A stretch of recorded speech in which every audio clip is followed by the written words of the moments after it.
In war, mail is as important as bullets. A letter from home can provide the courage to face another day on the battlefield. During World War II, a critical backlog of 17 million pieces of mail threatened the morale of American troops fighting across Europe. The solution? A groundbreaking unit of 855 African American women who would make history as the 6888 Central Postal Directory Battalion, the only all-black female unit to serve overseas during World War II. By 1944, the war effort required all hands on deck. The Women's Army Corps, or WAC, was established, but with strict segregation policies in place.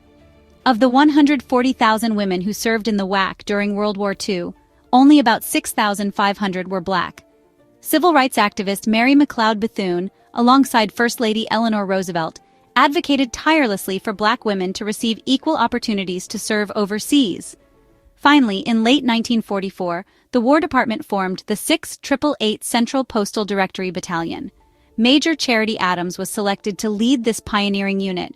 She would become the highest-ranking black female officer in the war. The women trained at Fort Oglethorpe, Georgia, learning military discipline, physical fitness, and postal operations. They prepared for gas attacks, identified enemy aircraft, and navigated obstacle courses before receiving their mission: sort the massive backlog of mail in the European theater within 6 months. On February 3, 1945, the unit departed from New York aboard the Ile de France. Their crossing was perilous. German U-boats forced their ship to take evasive action. As they arrived in Glasgow, Scotland on February 12th, these women had no idea of the monumental task that awaited them. From Scotland, they traveled by train to their first assignment in Birmingham, England. Many had never left their hometowns before, let alone crossed an ocean. Yet here they were, making history as the war in Europe entered its final months. When the women arrived in Birmingham, they were met with a staggering sight: warehouses filled floor to ceiling with undelivered letters and packages dating back 2 to 3 years. The working conditions were dismal, unheated buildings with poor lighting, windows blacked out to avoid becoming targets during air raids, and infestations of rats that had damaged many parcels. The mail presented unique challenges. Over 7,500 soldiers shared the name Robert Smith. Countless letters were addressed simply to Junior U.S. Army. Tracking down the right recipients seemed impossible. But the 6888 was undeterred. They created an ingenious system using index cards for each service member, working 3 8-hour shifts 7 days a week. They adopted a powerful motto that perfectly captured their mission: no mail, low morale.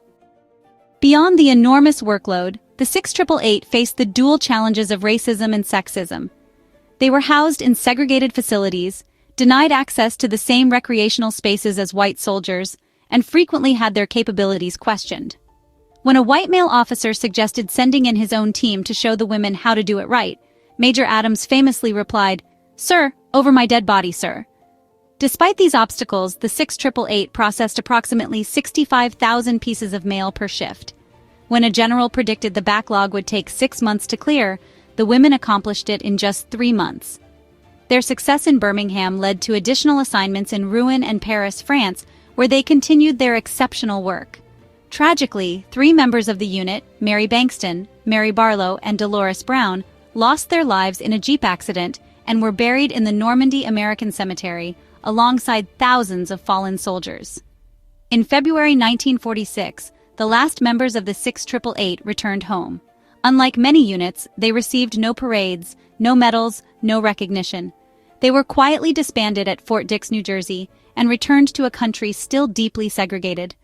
For decades, their contribution remained largely forgotten, but in recent years, their extraordinary service has finally received long overdue recognition. In 2018, the Army dedicated a monument to the 6888 at Fort Leavenworth, Kansas. In 2019, the unit received the Meritorious Unit Commendation. In 2022, President Biden signed legislation awarding the 6888 the Congressional Gold Medal, the highest civilian honor bestowed by Congress. In April 2025, exactly 80 years after their brave service, the medal was officially presented to the battalion in a ceremony at the U.S. Capitol, with descendants of the unit members in attendance.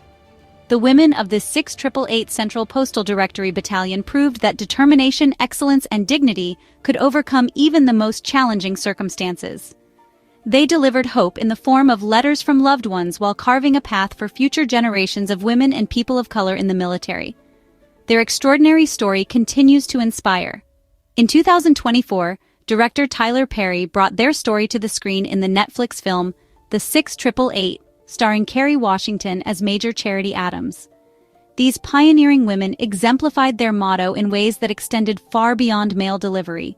They showed that recognition of service, of humanity, and of dignity is essential to morale, both on the battlefield and in the long march toward equality. If you liked this video, please like and subscribe. Thank you for stopping by.